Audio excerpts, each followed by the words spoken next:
चलिए देखिए dear student, आज हम लोग क्लास 12 डियर स्टूडेंट फिजिक्स का चैप्टर नंबर 10 यानी कि तरंग प्रकाश की यानी कि वेव ऑप्टिक्स का दोस्तों लगभग 120 VBI ऑब्जेक्टिव क्वेश्चन देखने वाले हैं, जो कि आपके बोर्ड एग्जाम में यही सब क्वेश्चन है दोस्तों बार बार पूछा जाता है। और इस चैप्टर से आप लोग को पता होगा कि ऑप्टिक्स है दोस्तों सबसे लंबा चैप्टर है डियर स्टूडेंट, और इस चैप्टर से आप लोग का सबसे ज़्यादा ऑब्जेक्टिव पूछा जाता है।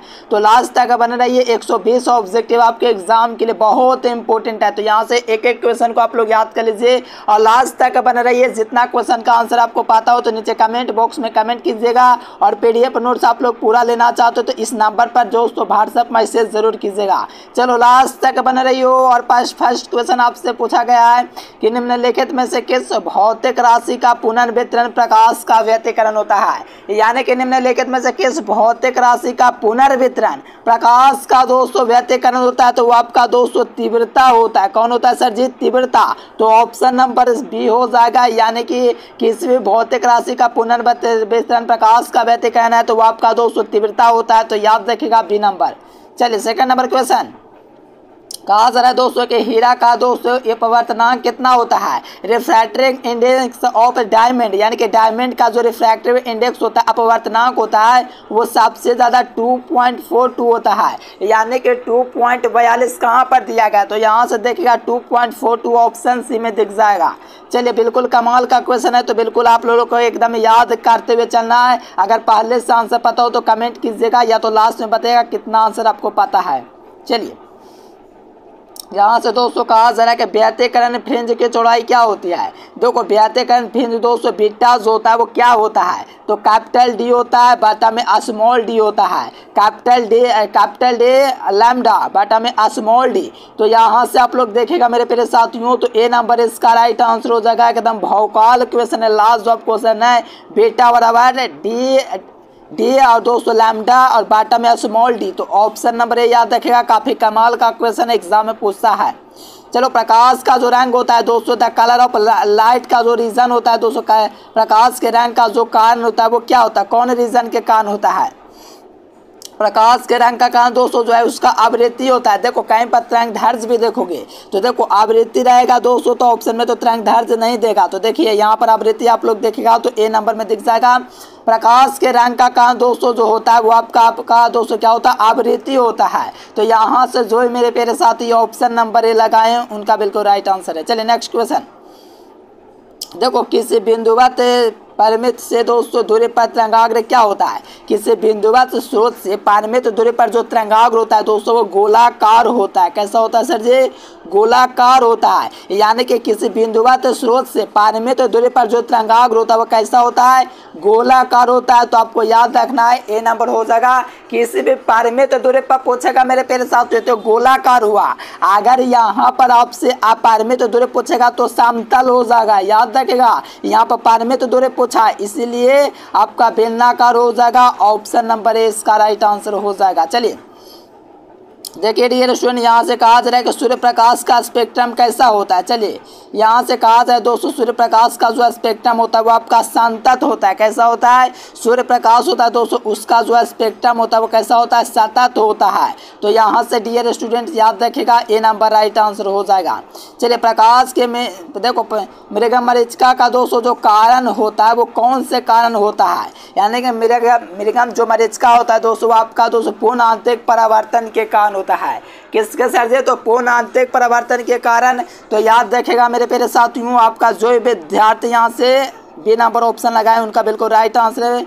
मृगमरीचिका का कारण पूर्ण आंतरिक परिवर्तन है। चलिए देखो कहा जा रहा है दोस्तों कि आसमान के रंग नीला देखने का कारण क्या है? यानी कि आसमान दोस्तों उसका रंग नीला है, उसका जो रीजन है दोस्तों प्रकाश का प्रकीर्णन, यानी कि प्रकाश का जो प्रकीर्णन होता है उस कारण से दोस्तों आसमान का जो रंग है ना वो नीला दिखाई देगा।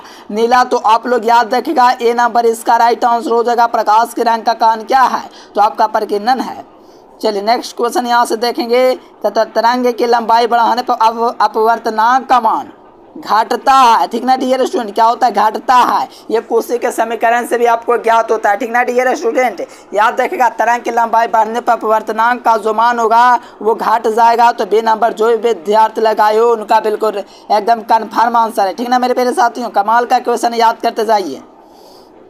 देखो बोस्टर का जो नियम होता है म्यू बराबर क्या होता है, म्यू बराबर tan IP होता है। अगर आपको नहीं पता है तो याद कर लीजिए, जो बोस्टर का नियम होता है म्यू बराबर tan IP होता है। तो यहाँ से जो विद्यार्थी ऑप्शन नंबर सी लगाए उसका बिल्कुल राइट आंसर है, क्योंकि एक क्वेश्चन है डियर स्टूडेंट बहुत बार एग्जाम में पूछा है, 2021 में 202 नंबर में भी पूछा है और ऑब्जेक्टिव में तो बहुत बार। देखो एक पातले फिल्म के रंग का कारण क्या है, यानी कि एक पातले फिल्म का रंग का कारण दोस्तों जो आपका व्यतिकरण है। क्या दोस्तों, व्यतिकरण। पातले फिल्म के रंग का कारण क्या है, तो व्यतिकरण। तो यहाँ से देख लीजिए बी नंबर में दिख जाएगा, एक पातले फिल्म के रंग का दोस्तों जो कारण होता है वो व्यतिकरण होता है। क्या होता है डियर स्टूडेंट्स, चलिए बिल्कुल व्यतिकरण बी नंबर हो जाएगा। नेक्स्ट क्वेश्चन, प्रकाश के अनुप्रस्थ तरंगे पुष्टि करता है। देखिए प्रकाश के अनुप्रस्थ तरंगे होती है दोस्तों, वो किसकी पुष्टि करता है, लगाइए तो प्रकाश के अनुप्रस्थ तरंगे पुष्टि करता है। चलिए बिल्कुल बिल्कुल, प्रकाश का जो अनुप्रस्थ तरंगे जो होता है दोस्तों पोलराइज को दोस्तों निरूपित करता है, यानी कि यहाँ से देखिएगा ध्रुवन आपको ए नंबर में दिख जाएगा। प्रकाश के अनुप्रस्थ तरंगे जो पुष्टि करेगा डिएशन किसको करेगा, तो ध्रुवन को करेगा। जो भी विद्यार्थी इसका ए नंबर लगाए उनका बिल्कुल राइट आंसर है। नेक्स्ट क्वेश्चन, देखो द्वितीयक तरंगिकाओं की अवधारणा जो दिए थे दोस्तों वो कौन वैज्ञानिक दिए थे, यानी कि द्वितीयक जो तरंगिकाएं होती है उसकी अवधारणा जो देने वाले वैज्ञानिक थे वो आपके हाइगेंस थे। कौन थे दोस्तों, हाइगेंस। अगर देखो यहाँ से अगर कणिका सिद्धांत पूछेगा तो न्यूटन, लेकिन यहाँ से आपसे पूछा द्वितीयक तरंगिकाओं के, ठीक ना मेरे प्यारे साथ, द्वितीयक तरंगिका के जो आविष्कारक होते हैं वो हाइगेंस होते हैं। तो याद रखिएगा सी नंबर। चलिए यहाँ से देखिए डियर स्टूडेंट्स 18 नंबर क्वेश्चन, तो कहा जा रहा है कि देश स्पेक्ट्रम में दोस्तों रंगों का जो स्पेक्ट्रम होता है वो कैसा होता है, यानी कि देश स्पेक्ट्रम के रंगों में अधिक तरंग दैर्ध्य किसका होता है। चलिए बिल्कुल मेरे प्यारे साथियों लाल रंग का होता है, यानी कि लाल रंग जो होता है ना इसका दोस्तों अधिक तरंग दैर्ध्य होता है लाल रंग का। चलिए एकदम बेहतरीन क्वेश्चन है मेरे प्यारे साथ। तो लाल रंग जो होगा ना वो आपका दोस्तों सबसे ज़्यादा अधिक दोस्तों तरंग दैर्ध्य होगा, वेवलेंथ होगा। तो याद रखिएगा मेरे प्यारे साथियों बी नंबर हो जाएगा। चलिए निम्नलिखित में से दोस्तों गुणों में किसका पता चलता है कि प्रकाश अनुप्रस्थ तरंग है। देखिए किस गुणों से दोस्तों पता चलता है कि प्रकाश तरंग जो है वो अनुप्रस्थ तरंग है, ठीक ना मेरे प्यारे साथियों। किस गुण के कारण प्रकाश जो तरंग है वो अनुप्रस्थ आपको सिद्ध होता है। तो देखो ये ध्रुवन जो होता है ना दोस्तों, ध्रुवन के कारण प्रकाश तरंग जो होता है वो आपका क्या सिद्ध होता है, अनुप्रस्थ सिद्ध होता है। वो कौन सा रीजन है, तो पोलराइजेशन है, ठीक ना मेरे प्यारे साथियों। और PDF नोट्स जो विद्यार्थी नहीं लिया है इस नंबर पर कांटेक्ट करके जरूर लीजिएगा, मात्र 5-10 सेकंड में जाने काम समय में बेहतरीन तरीके से कर सकते हैं। देखिए जो विद्यार्थी काम से में 400 नंबर लाना चाहते हैं यहाँ से गूगल ओपन कीजिए और एजुकेशन लेक्चर सर्च कीजिए। सर्च करने के बाद ये वेबसाइट आएगा, इस वेबसाइट पर क्लिक कीजिए। क्लिक करने के बाद 12th IAS आएगा, इस पर क्लिक कीजिए। यहाँ से हिंदी, अंग्रेजी, गणित, भौतिक, रसायन शास्त्र, जीव विज्ञान पूरी तैयारी कर सकते हैं। गूगल पर जाना, एजुकेशन लेक्चर सर्च करना और वहाँ से भी आप लोग तैयारी कर सकते हो। चलिए यहाँ से देखिए मेरे प्यारे साथियों 20 नंबर देखिए PDF नोट्स के लिए आपको नंबर भी दिख रहा है मेरे प्यारे साथियों, इसी नंबर पर आपको कॉन्टेक्ट करना है। चलिए यहाँ से देखेंगे डियर स्टूडेंट, तो कहा जा रहा है कि निम्न में से कौन है दोस्तों जो आपका दोस्तों परिघटना प्रकाश का क्वांटम का समर्थन करती है, यानी कि कौन सी परिघटना है दोस्तों प्रकाश के क्वांटम प्रकृति का समर्थन करते, बताइए इसका आंसर। चलिए देखो प्रकाश विद्युत जो प्रभाव होता है, फोटो इलेक्ट्रिक जो इफेक्ट होता है दोस्तों, किसी भी दोस्तों घटना के लिए प्रकाश का क्वांटमीकरण का क्या करता है, ये समर्थन करता है। तो याद रखिएगा प्रकाश विद्युत प्रभाव डी नंबर हो जाएगा। जितना भी ऑब्जेक्टिव करवा रहा हूँ सभी ऑब्जेक्टिव याद कर लीजिए। चलिए यहाँ से कहा जा रहा है कि रचनात्मक व्यतिकरण के लिए किसी बिंदु पर पहुँचने वाले दो किरणों का बीच का कलांतर क्या होता है, यानी कि रचनात्मक व्यतिकरण दोस्तों उसमें व्यतिकरण के लिए किसी बिंदु पर पहुँचने वाला जो कलांतर होता है दोस्तों उनके बीच का जो आपका दोस्तों जो बीच कलांतर होता है वो कितना डिग्री का होता है। चलिए मेरे प्यारे साथियों इसका आप लोगों को कमेंट करके भाई बताना है 0 होगा या π/2 होगा। चलिए हम लोग 2 ऑप्शन को आप लोगों के लिए काट दिए हैं, इसका आप लोगों को कमेंट बॉक्स में भी देना है, ठीक ना डियर स्टूडेंट्स। इस आंसर का मैं वेट करूँगा क्योंकि आपका हम लोग ऑप्टिक्स में करवा चुके हैं, रे ऑप्टिक्स में। चलिए किसी बिंदु पर दोस्तों परिमित दूरी पर जो तरंगाग्र होता है वो क्या होता है, किसी बिंदुवत स्रोत से परिमित दूरी पर जो तरंगाग्र, देखो परिमित पूछा है तो गोलाकार लगा दो, अगर यहाँ पर अपरिमित पूछेगा ना तो समतल लगाना, एक बारीक रेखा के समान पूछेगा ना तो आप लोग बेलनाकार लगाना। तो यहाँ से आपसे पूछा है दोस्तों परिमित दूरी पर तो गोलाकार ए नंबर। चलिए यहाँ से देखिए विनाशी व्यतिकरण के लिए पदांतर क्या होता है। देखो ये आप लोग को दोस्तों हम बताएं, विनाशी का मतलब विषम हो गया, तो 2n + 1 λ/2 याद रखेगा। तो यहाँ से देख लीजिए 2n + 1 λ/2। चलिए बहुत अच्छा मेरे प्यारे साथियों, ऑप्शन नंबर सी हो जाएगा। 2n + 1 का मतलब विषम हुआ और यहीं विनाशी व्यतिकरण होता है, तो याद रखेगा dear students option number C. चलिए यहाँ से कहा जाए दोस्तों प्रकाश के तीखे कोण से मुड़ने की घटना को क्या कहा जाता है। देखिए प्रकाश के तीखे कोण से जो मुड़ने की घटना होता है दोस्तों उसी को हम लोग विवर्तन कहते हैं। क्या कहते हैं सर जी? विवर्तन। तो विवर्तन मतलब ऑप्शन नंबर ए, यानी कि प्रकाश के किसी तीखे कोण से मुड़ने की घटना को विवर्तन कहते हैं, तो ए नंबर हो जाएगा। चलिए निम्नलिखित में से कौन सा संबंध सही है। देखिए दोस्तों कहा जा रहा है कि कौन सा संबंध है वो आपका सही है। तो देखो पदांतर बराबर क्या होता है, क्या होता है डियर स्टूडेंट, ये हम आपको करवाए हैं। पदांतर 2n + 1 λ/2 बटा कलांतर, ये आपको हम करवाएं मेरे प्यारे साथियों। काफ़ी कमाल का क्वेश्चन है, तो बिल्कुल याद रखेगा, ठीक ना डियर स्टूडेंट। 2 बार एग्जाम में लगातार 200 बिहार बोर्ड ऑफिसर में पूछा, तो याद रखेगा। देखो गोलाकार तरंगाग्र उत्पन्न करने के लिए स्रोत की जो आकृति होती है, उसकी स्रोत की जो आकृति तो बिंदुवत होती है। कैसा होता है दोस्तों? ये बिंदुवत होता है, तो बिंदुवत स्रोत ए नंबर में दिख जाएगा। क्योंकि किसी भी गोलाकार दोस्तों तरंगाग्र उत्पन्न होगा तो वो दोस्तों बिंदुवत से स्टार्ट होगा, तो याद रखेगा ये नंबर। चलिए बेलनाकार तरंगाग्र उत्पन्न करने के लिए, देखो बेलनाकार तरंगाग्र उत्पन्न करने के लिए, बेलनाकार मतलब एक बारीक रेखा के समान, तो उसके लिए हम लोग रेखीय स्रोत आकृति का यूज करेंगे। किसका सर जी? रेखीय स्रोत। तो यहाँ से लिनियर स्रोत ऑप्शन नंबर बी में दिख जाएगा, जो कि बेलनाकार तरंगाग्र उत्पन्न करने के लिए आकृति होता है, ठीक ना डियर स्टूडेंट्स। याद रखिए कमाल का क्वेश्चन है। वहीं गोलाकार पूछा तो बिंदु के लिए हम लोग यूज करते हैं, गोलाकार के लिए बिंदु, लेकिन बेलनाकार के लिए रेखीय। अगर आप लोगों से पूछेगा समतल के लिए तो सी नंबर हो जाएगा, लेकिन आपको लिए पूछा बेलनाकार तो रेखीय हो जाएगा। चलिए यहाँ से 28 नंबर क्वेश्चन देखिएगा डियर स्टूडेंट। तो कहा जा रहा है कि रचनात्मक व्यतिकरण के लिए कलांतर क्या होता है। देखो रचनात्मक व्यतिकरण के लिए कलांतर, रचनात्मक के लिए दोस्तों 2n पाई होता है, वहीं विनाशी पूछता है तो हम आपको बताएं 2n + 1 और λ/2 होता है, ये हम आपको बता दिए हैं। लेकिन आपसे पूछा दोस्तों क्या पूछा है, तो रचनात्मक के लिए 2n pi option number A हो जाएगा। अगर विनाशी पूछेगा तो 2n + 1 λ/2 ये आपको हम बता दिए। चलिए व्यतिकरण फ्रिंज की चौड़ाई होती है, बताइए। विवर्तन फ्रिंज की चौड़ाई जो होती है समान नहीं होती है फ्रिंजों के, यानी कि विवर्तन फ्रिंज की चौड़ाई फ्रिंजों के समान नहीं होती है। यानी कि विवर्तन जो फ्रिंज होगा दोस्तों उसको फ्रिंजों की जो चौड़ाई होगा, व्यतिकरण जो फ्रिंज की चौड़ाई होगी उसके समान नहीं होगा। व्यतिकरण की घटना का परिणाम कारण क्या है। देखो व्यतिकरण घटना का जो कारण है वो कौन सा कारण जिसके कारण व्यतिकरण की घटना होती है, तो आपका कलांतर होता है, जिसके कारण व्यतिकरण की घटना संभव हो पाती है, या व्यतिकरण दोस्तों घटना का कारण बनता है, तो याद रखिएगा।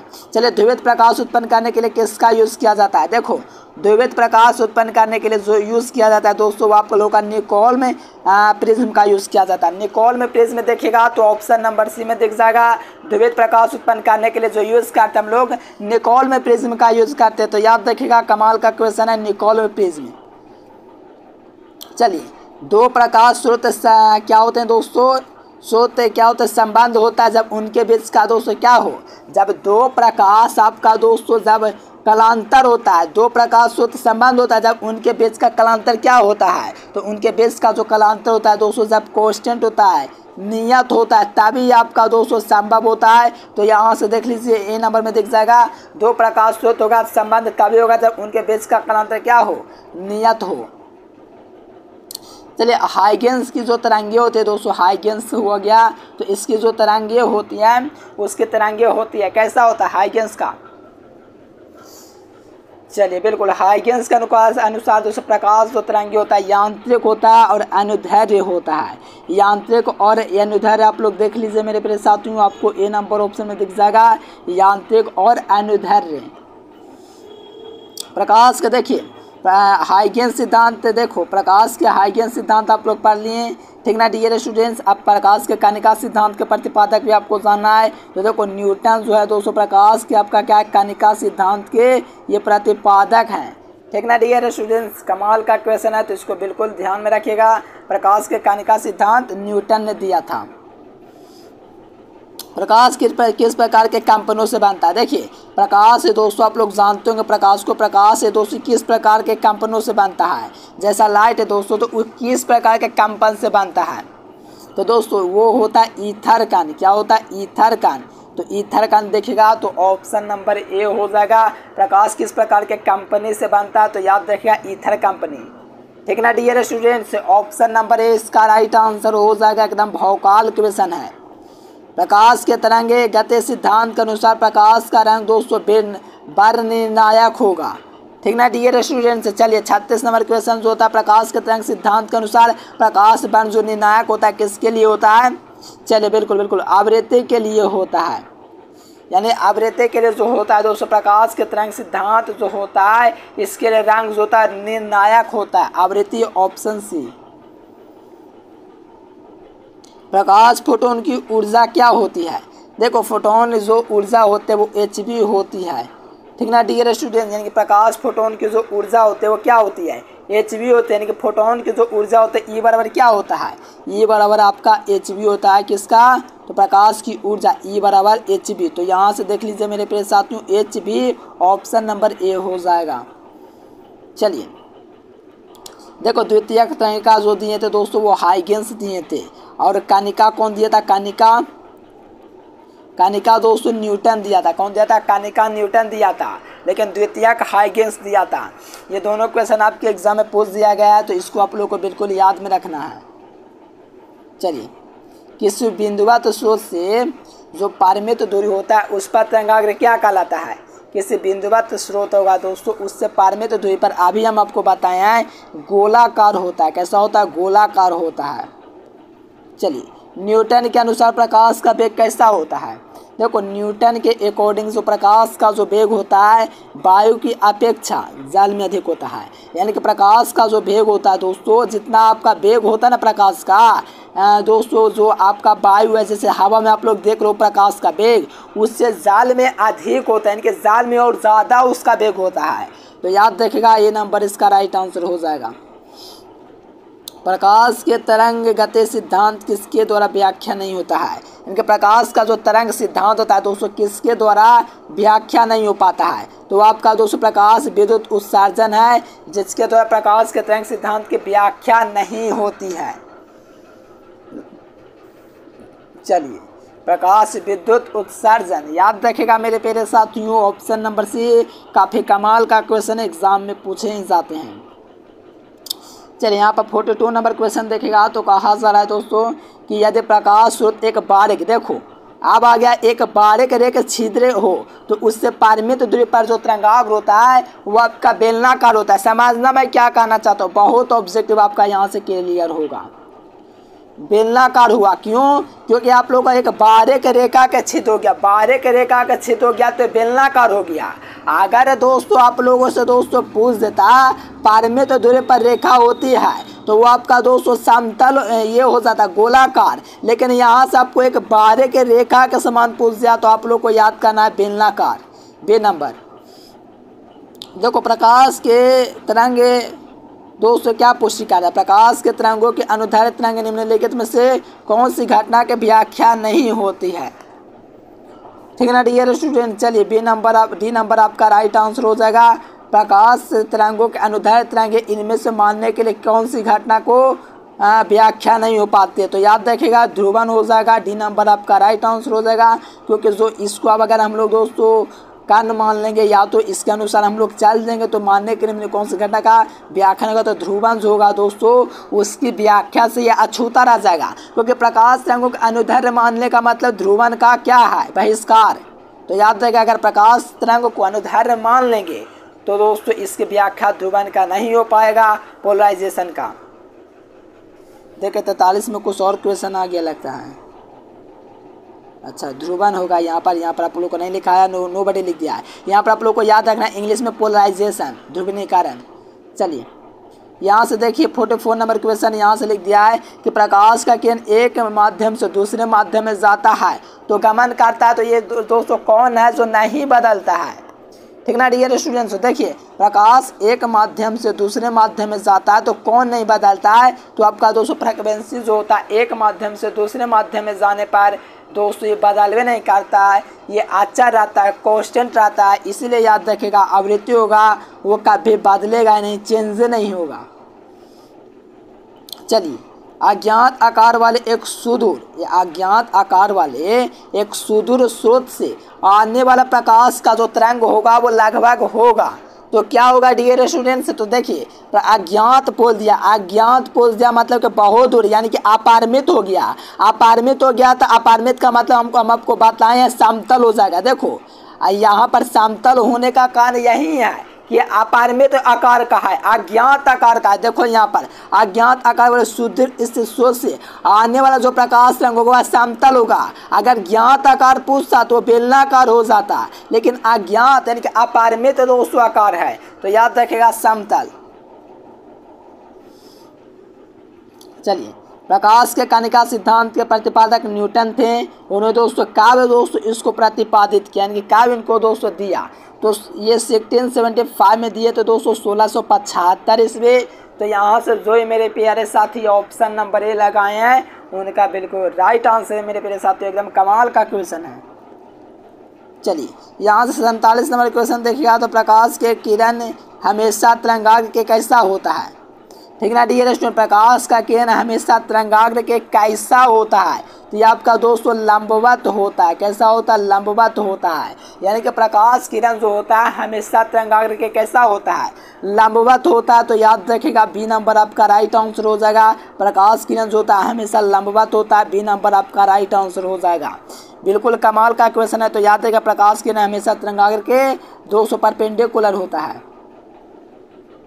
देखो तरंगाग्र 2 प्रकार का होता है, 3 प्रकार का, बेलनाकार, समतल और गोलाकार, ठीक ना डियर स्टूडेंट। तरंगाग्र कितना प्रकार का, चले बिल्कुल 3 प्रकार का होता है। तो याद रखिएगा तरंगाग्र के नियम के दोस्तों कितने भेद, तो 3 नियम। चलिए हाइगेंस के अनुसार प्रकाश तरंग क्या होता है। देखो हाइगेंस के अनुसार जो प्रकाश तरंग जो होती है वो अणु तो लगेगा, लेकिन इसमें दैर्घ्य लगेगा। क्या लगेगा, दैर्घ्य। क्योंकि दोस्तों ये आपसे पूछा है हाइगेंस के अनुसार जो प्रकाश तरंग है वो अनुदैर्घ्य है, ठीक ना डियर स्टूडेंट्स। चलिए याद रखिएगा ऑप्शन नंबर ए।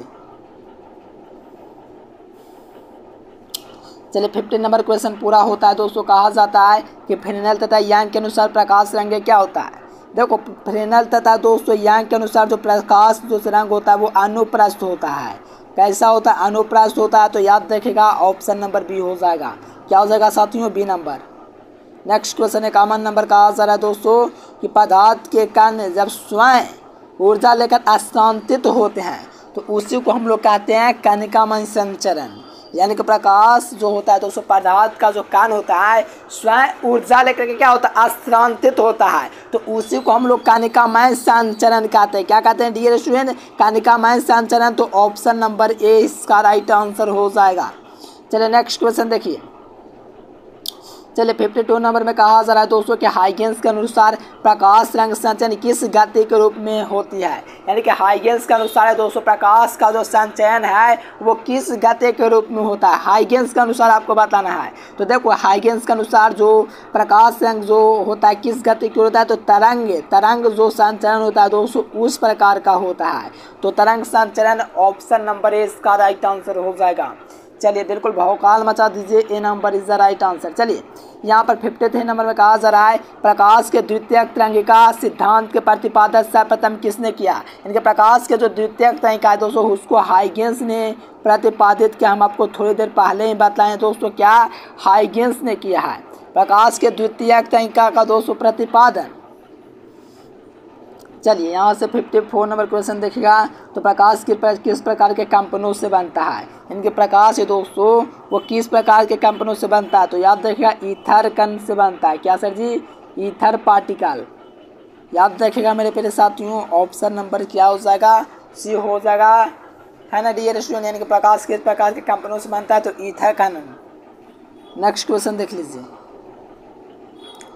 समान कला की स्थिति में रहने वाले ईथर कणों को मिलाने वाला काल्पनिक सतह को क्या कहते हैं। यानी कि समान कला की स्थिति में रहने वाले इत्थर कणों को मिलाने की प्रक्रिया जो होती है वो तरंगाग्र को होती है। और इसका 3 गो भेद है, ठीक ना डियर स्टूडेंट्स, बेलनाकार, समतल और क्या होता है गोलाकार। इस समान कला की स्थिति में रहने वाले एक काल्पनिक सतह को दोस्तों कहा जाता है। चलिए यहाँ पर अज्ञात आकार वाले देखिए, अज्ञात आकार वाला दोस्तों जो सुदूर इससे जो स्रोत है उससे आने वाला जो प्रकाश तरंगाग्र जो होता है दोस्तों वो लगभग कितना होता है, तो याद रखिएगा समतल, ऑप्शन नंबर ए। चलिए नेक्स्ट क्वेश्चन देखो, प्रकाश के तीव्रता के व्युत्क्रम नियम का दोस्तों यानी कि व्युत्क्रम नियम क्या है, ये दोस्तों क्या है, ये दोस्तों तीव्रता का दोस्तों क्या है 1/r² के व्युत्क्रमानुपाती जो मान्य है वो किसके लिए, तो बिंदुवत स्रोत के लिए मान्य है। तो इसको भी याद रखेगा dear student, option number A हो जाएगा। नेक्स्ट क्वेश्चन देखिए, एक पातले फिल्म के रंग का कान क्या है, देखिए एक पातले फिल्म के रंग का कान जो होता है दोस्तों वो आपका व्यतिकरण होता है, ऑप्शन नंबर बी। यानी कि एक पातले फिल्म का रंग का जो कान होता है वो व्यतिकरण होता है। क्या होता है दोस्तों, पातले फिल्म के रंग का कारण जो होता है वो व्यतिकरण होता है। तो याद रखिएगा बी नंबर ऑप्शन। यांग के प्रयोग में यदि प्रकाश की तरंग दोस्तों दुगनी कर दी जाए तो फ्रेंच की चौड़ाई क्या होगा, यानी कि आपका दोस्तों जब भी यांग का प्रयोग होगा तो इसका तरंग दोगुना कर दिया जाएगा, तो इसका जो तरंग दैर्ध्य होगा मेरे प्यारे साथियों वो आपका क्या हो जाएगा, चले बिल्कुल दोगुनी हो जाएगा। यानी कि यांग के प्रयोग में प्रकाश का तरंग दोगुना कर दे तो फ्रेंच की चौड़ाई भी दोगुना हो जाएगा, क्योंकि हम आपको इस नियम से आपको बताए हैं। तो इसमें अगर प्रकाश के तरंग को दुगुना करेंगे तो फ्रेंच की चौड़ाई भी आपका दुगुना ही हो जाएगा, ठीक ना डियर स्टूडेंट, चौड़ाई डी। चलिए देखते हैं सीधे कोण से प्राप्त विवर्तन के फ्रेंच जो होता है, देखिए ये क्या होता है 260 नंबर क्वेश्चन लगाइए। तो देखो ये जो होता है तीक्ष्ण सीधे कोण से जो प्राप्त विवर्तन होता है समान चौड़ाई का नहीं होता है, तो इसको भी आप लोग ध्यान में रखिएगा। कमाल का क्वेश्चन है बी नंबर। देखो प्रकाशिक पथ के बराबर क्या होता है, देखो प्रकाशिक जो पथ होता है वो क्या होता है अपवर्तनांक गुना पथ लंबाई होता है। क्या होता है डियर स्टूडेंट, अपवर्तनांक गुना पथ लंबाई होता है। जो मेरे प्यारे साथी ऑप्शन नंबर ए लगाए, प्रकाशिक पथ बराबर क्या होता है तो अपवर्तनांक गुना पथ लंबाई, उनका बिल्कुल राइट आंसर है। देखो यांग के दोस्तों द्विस्लेट प्रयोग में समपोषी व्यतिकरण को उत्पन्न करने के लिए जीव का जो आपका पदांतर जो होता है कितना नहीं होता है, यानी कि यांग के द्विस्लेट के लिए पूछा है, ठीक ना डियर स्टूडेंट्स। चलिए यांग का द्विस्लेट के लिए दोस्तों अगर इसके बीच का कलांतर का मान नहीं होता है, इस क्वेश्चन में थोड़ा सा पेंडिंग हमको लग रहा है, ठीक ना डियर स्टूडेंट। चलिए इस क्वेश्चन को अगर आपको हमको तो लगता है क्वेश्चन में कुछ रॉन्ग हुआ है डियर स्टूडेंट, ठीक ना, तो इस क्वेश्चन को हम लोग छोड़ देते हैं। चलिए विनाशी व्यतिकरण के लिए पदांतर होना चाहिए। देखो विनाशी व्यतिकरण के लिए अभी हम आपको बताएं 2n+1 याद रखिएगा λ/2। तो यहाँ से देख लीजिए ऑप्शन नंबर बी हो जाएगा, ये विनाशी व्यतिकरण के लिए पदांतर होता है। चलिए यहाँ से देखिएगा तो कहा जा रहा है कि साबुन का बुलबुला सूर्य प्रकाश के दोस्तों रंगीन दिखता है, इसका कारण क्या है, यानी कि साबुन का जो बुलबुला है दोस्तों उसका दोस्तों क्या सूर्य प्रकाश में नीला दिखाई देता है, इसका कारण जो रीज़न होता है वो रीज़न क्या है, तो याद रखिएगा प्रकाश का व्यतिकरण ही रीज़न है। साबुन का एक बुलबुला जो सूर्य प्रकाश की उपस्थिति में क्या होगा, यानी कि आपका दोस्तों कैसा दिखाएगा, बिल्कुल रंगीन दिखाएगा। तो आपका दोस्तों क्या है व्यतिकरण, प्रकाश का व्यतिकरण ही है। चलिए 65 नंबर में कहा जा रहा है प्रकाश का किरण एक अवरोध से के किनारे से मुड़ती है तो एक क्रिया क्या कहलाती है, यानी कि प्रकाश का किरण एक अवरोध के किनारों से मुड़ती है, तो इसी को हम लोग क्या कहते हैं मेरे प्यारे साथी हूँ। बहुत कमाल का क्वेश्चन है ये, तो आपका दोस्तों विवर्तन ही होता है, ये हर कोई को पता होगा। प्रकाश किसी त्रिकोण से मुड़ता है उसको विवर्तन कहते हैं। देखो स्वास्थ्य आँख की विभेदन सीमा क्या होता है, ये देखो 1 मिनट होता है या 60 सेकंड होता है, जिसे हम लोग 1 डैश भी कह सकते हैं, तो ए नंबर। चलिए तरंग है तो कहा दोस्तों कलांतर फाई और पदांतर लिम्डा दोस्तों जो डेल्टा एक्स जो होता है वो इसमें क्या संबंध है। चलिए तो ये जो होता है दोस्तों डेल्टा फाई बटा क्या होता है दोस्तों लेमडा फाई बटा 2 पाई होता है, क्या होता है 2 पाई। तो ऑप्शन नंबर सी याद रखिएगा, ये भी कमाल का क्वेश्चन एग्जाम 2018 में पूछा है। चलिए यंग के दोस्तों द्विचित्र में प्रयोग में फ्रिंज की चौड़ाई के पर्दे के दूनी कर दी जाती है, तो फ्रिंज की चौड़ाई जो होती है वो अपवर्तित रह जाती है। यानी कि यांग के द्विस्लेट दोस्तों प्रयोग में फ्रिंज की चौड़ाई अगर दोस्तों दोगुने की जाती है तो उस पर जो इफेक्ट पड़ेगा वो अनचेंज रहेगा। देखो, दो कला स्रोत प्रकाश के कारण दोस्तों प्रकाश के व्यतिकरण में फ्रिंजों की चौड़ाई कैसी होती है। यानी कि ये दो दोस्तों जब स्रोत होंगे तो तरंगधार्य के अनुक्रमानुपाती, यानी कि कहने का मतलब क्या हुआ, समानुपाती होता है। ठीक ना डियर स्टूडेंट्स, तो ऑप्शन नंबर ए हो जाएगा। चलिए, तरंगधार्य लैम्ब्डा को दोस्तों दो एक बाह्य प्रकाश तरंगों के मध्य समपोषी व्यतिकरण हेतु पदांतर होना चाहिए। चलिए देखो, ये आपसे क्या पूछा, समपोषी व्यतिकरण, यानी कि दोस्तों पदांतर पूछा, कलांतर नहीं। तो पदांतर के n पाई होता है दोस्तों n lambda, option number A हो जाएगा।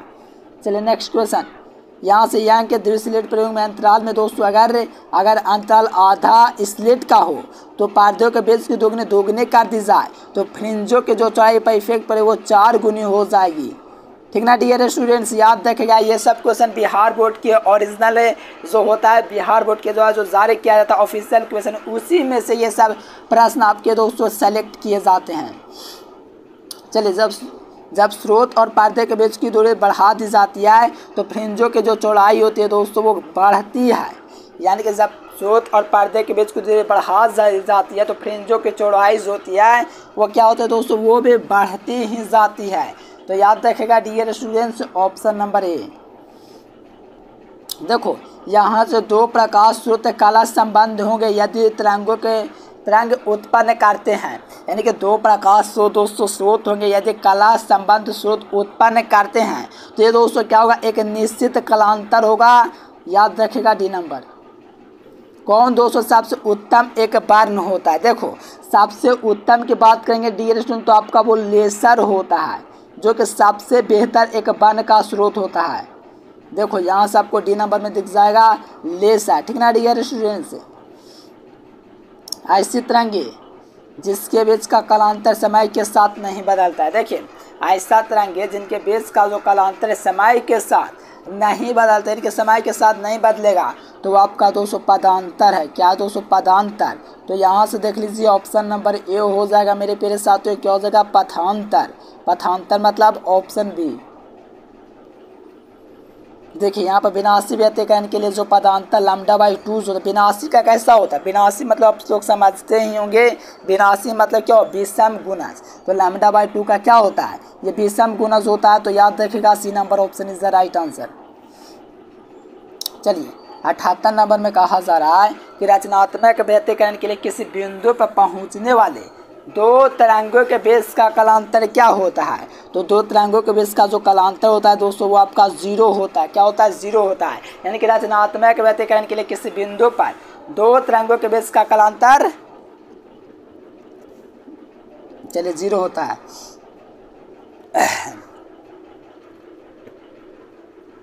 चलिए, 79 नंबर क्वेश्चन में कहा जा रहा है दोस्तों कि यांग के द्विस्लेट प्रयोग मध्यवर्ती फ्रिंज जो होता है वो कैसा होता है। तो ये आपका दीप्त होता है। यानी कि यांग का जो द्विस्लेट दोस्तों जो फ्रिंज होता है उसमें मध्यवर्ती जो फ्रिंज होता है वो दोस्तों दीप्त होता है। दीप्त मतलब ब्राइट। तो याद रखिएगा ए नंबर। चलिए, समपोषी व्यतिकरण। देखो, समपोषी पूछा, विनाशी नहीं। समपोषी पूछा, विनाशी नहीं। तो ये समगुणज होगा। कैसा होगा दोस्तों, समगुणज होना चाहिए। तो λ/2 सम का पूर्ण गुणज या समगुणज कहिए तो ऑप्शन नंबर ए इसका राइट आंसर हो जाएगा। ये एकदम बहुकाल क्वेश्चन है तो इसको भी आप लोगों को ध्यान में रखना है। चलिए, रचनात्मक व्यतिकरण के लिए पदांतर होना चाहिए। देखिए, रचनात्मक व्यतिकरण जो होता है दोस्तों, रचनात्मक होता है, एक विनाशी होता है। तो रचनात्मक व्यतिकरण के लिए जो आपका पदांतर होता है λ/2 का क्या होता है। देखो, रचनात्मक मतलब वही समपोषी। क्या हुआ है मेरे प्यारे साथी, लगाएंगे आंसर। चलिए, बिल्कुल समगुणज जो होता है तो ऑप्शन नंबर क्या हो जाएगा, ए हो जाएगा λ/2 का समगुणज। एक वर्ण प्रकाश के दो स्रोत कला संबंध कहे जाते हैं तब उनकी दोस्तों क्या होती है। तो उनकी दोस्तों क्या होती है, तो इनमें से दोस्तों तीव्रताएं असमान होती है। कोई ऑप्शन नहीं तो कोई नहीं है। चलो, ये क्या होता है। देखो, 83 नंबर क्वेश्चन का आप लोगों से दोस्तों पूछा जा रहा है कि 2π/λ गुना पदांतर जो होता है ये जो होता है दोस्तों कलांतर के बराबर होता है। किसके बराबर दोस्तों, कलांतर के बराबर। तो ऑप्शन नंबर क्या हो जाएगा, बी हो जाएगा। देखो, दो स्रोत को कला संबंध कहा जाता है जब उनके क्या हो, दो स्रोत कला संबंध कहा जाता है जब उनके दोस्तों कलांतर क्या हो, नियत हो। नियत माने कांस्टेंट हो, तभी दोस्तों जो कला संबंध होते हैं प्रकाश स्रोत कहे जा सकते हैं, कला स्रोत कहे जा सकते हैं, कलांतर क्या हो, कांस्टेंट हो। चलिए, व्यतिकरण फ्रिंज की ऊर्जा सृजनशील सिद्धांत के कैसा होती है, तो ये आपका दोस्तों अनुकूल होती है। तो ए नंबर ही हो जाएगा। चलिए, यहाँ से 86 में कहा जाए तरंगों के दो स्रोत कला संबंध कहे जाते हैं जब क्या होते हैं, यानी कि दो तरंगे दोस्तों जो स्रोत होते हैं उनके संबंध दोस्तों क्या होता है, दो समान तरंगधारियों के तरंगे समान होते हैं, लेकिन इसके कलांतर क्या होता है, नियत होते हैं और ये उत्पन्न भी करते हैं। तो याद रखेगा dear student, option number D, यानी कि तरंगे जो होगा दो कला स्रोत कहे जाते हैं जब दो समान तरंगधार्य हो और दोस्तों नियत क्या हो, कलांतर का दोस्तों नियत हो, कांस्टेंट हो, तब प्रकाश का व्यतिकरण संभव है। तो याद रखेगा डियर स्टूडेंट, दो स्वतंत्र प्रकाश स्रोतों द्वारा नहीं, एक केवल एक मूल स्रोत से प्राप्त समान तरंगदैर्घ्यों का दो तरंगों द्वारा। हाँ देखो, प्रकाश का जो व्यतिकरण जो संभव होगा दोस्तों केवल एक ही मूल स्रोत से प्राप्त, एक ही मूल से प्राप्त दोस्तों समान तरंगदैर्घ्य के दो तरंगे हो। ठीक है, ठीक ना दोस्तों, दो तरंग होना चाहिए, एक ही मूल स्रोत से प्राप्त हो। जैसे इससे प्राप्त हुआ तो दोनों तरंग इसी से प्राप्त हो, तभी ये संभव प्रकाश का व्यतिकरण। तो बी नंबर। देखो, जीवाश्म आयु के पता की जाती है तो कार्बन डेटिंग के द्वारा किया जाता है। अगर आपको नहीं पता है तो याद रखेगा dear student, carbon dating. Option number A हो जाएगा 88 का। चलिए, 89 नंबर, जिस घटना से प्रकाश रहेंगे प्रवृत्तिवाद निर्विद्यवाद रूप से अनुप्रास सिद्ध होती है तो आपका दोस्तों ध्रुवन होता है। ठीक ना डियर स्टूडेंट्स, याद रखेगा ऑप्शन नंबर सी, जिस घटना से प्रकाश से होते प्रकृति निवाद शुद्ध होती है तो आपका ध्रुवन होता है। चलिए, समतल ध्रुवित प्रकाश कंपन करता है। देखिए, समतल ध्रुवित प्रकाश जो कंपन करता है केवल और केवल एक ही दिशा में करता है, यानी कि समतल जो प्रकाश जो होगा दोस्तों उत्पन्न करता है तो केवल एक ही दिशा में। तो बी नंबर। चलिए, बूस्टर का नियम क्या, तो म्यू बराबर tan IP हो जाएगा, म्यू बराबर tan IP। तो यहाँ से देख लीजिए म्यू बराबर tan IP, that means option C इसका राइट आंसर हो जाएगा। प्रकाश का ये बूस्टर का नियम हो गया। चलिए, रचना इनमें से कौन है दोस्तों चयनात्मक अवशोषण द्वारा समतल ध्रुवित प्रकाश देता है, कौन है डियर स्टूडेंट्स जो देता है बताइए। तो आप लोगों को याद रखना, क्वार्ट्ज और पोलराइड जो होता है दोस्तों ये दोनों क्या है, समतल अवशोषण द्वारा ध्रुवित प्रकाश देता है, क्वार्ट्ज और पोलराइड ये दोनों। देखो, फिनाइल जोड़े ZF का जो मान होता है ए स्क्वायर बटा लेमडा, ए स्क्वायर बटा लेमडा होता है, कहाँ पर दिया गया है, फिनाइल जोड़े ZF का जो मान होता है ए स्क्वायर बटा में लेमडा होता है दोस्तों। तो आप लोग देख लीजिए, आपको दिख जाएगा बी नंबर में। चलिए, नेक्स्ट क्वेश्चन। देखो, शुद्ध स्पेक्ट्रम जो होता है प्राप्त किया जाता है, शुद्ध स्पेक्ट्रम दोस्तों किससे प्राप्त किया जाता है। चलिए, याद रखिएगा स्पेक्ट्रोमीटर है दोस्तों, इसी से शुद्ध स्पेक्ट्रम प्राप्त किया जाता है, यानी कि शुद्ध स्पेक्ट्रम होगा दोस्तों जो प्राप्त किया जाएगा वो स्पेक्ट्रोमीटर से किया जाएगा। किससे सर जी, तो स्पेक्ट्रोमीटर से।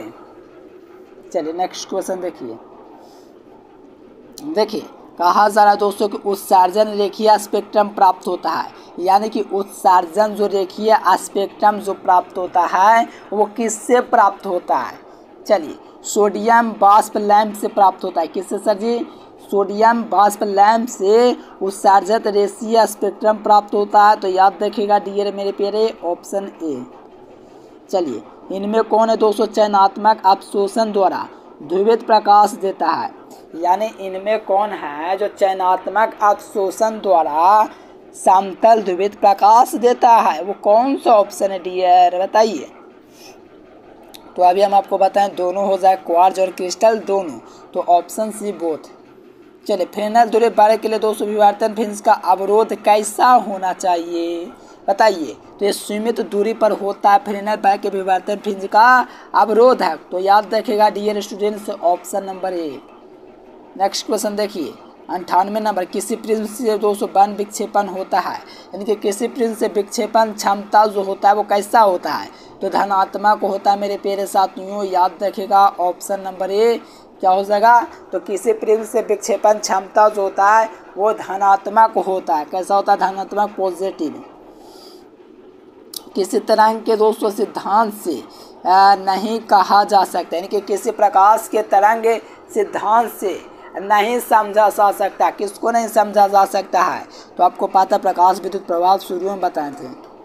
चलिए, सौर प्रकाश में उत्सर्जित काली रेखाओं को क्या कहा जाता है।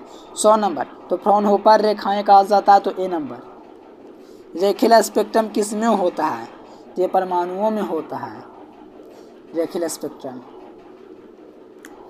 फ्राउनहोफर विवर्तन में प्रकाश स्रोत रखे जाते हैं, अवरोध से कैसा रखा जाता है, तो अनंत दूरी पर रखा जाता है। यानी कि फ्राउनहोफर विवर्तन में जो प्रकाश स्रोत जो रखे जाते हैं अवरोध से अवरोध अनंत दूरी पर।